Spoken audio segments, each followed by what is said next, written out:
If the president was worried about it, though something tells me he's not, White House correspondents say he is still welcome at the dinner. We knew Donald Trump took to Twitter to help win this race. Now he is leading a conversation about policy via Twitter. And I just think it is fascinating to watch any conversation of I'm not going to tweet or I might let go of it during my campaign. That right there, talking about policy. It's not the end. He's going to be the first tweeting president. Yes. I think that what the Clinton campaign did is they wanted to position Tim Kaine as an attack dog in that. But that's really not who Senator Kaine is. And so it felt uncomfortable. It didn't feel natural. And Governor Pence did not flinch. And I think that this is something that authorities are going to have to look at. So I hear you about it being a state issue. Let's talk about something, though, that the president has implemented and introduced Voice. Is Voice victims of immigration crime enforcement? Is that enough?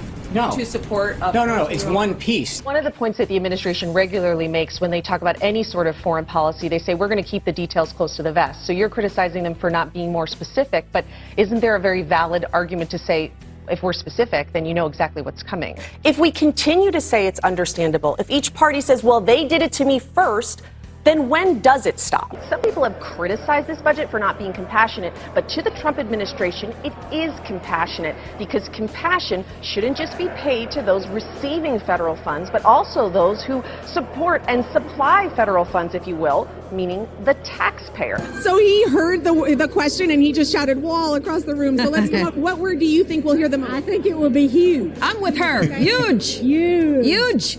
Huge. Listen to that. Now, we have other people. These ladies here, they're from the Midwest. North Korea's escalation of threats is top of mind for the Trump administration as Pyongyang makes rapid progress in its quest for a nuclear-tipped missile. There is so much anger and heat and nonsense in this that you can't even really bring up a functioning legal immigration system without offending people, without enraging people. Really is make or break for Ted Cruz. That was part of that divide and conquer strategy with Ted Cruz and John Kasich. So if he doesn't do that, it really doesn't look good. I think that's what I'm, feeling here. With Brandy sort of leading me with his hands and we're having a good time. I was thinking back to my wedding day. Okay, Brent, I'm done. This is a lot. I was thinking my wedding day. I think my dance was like this.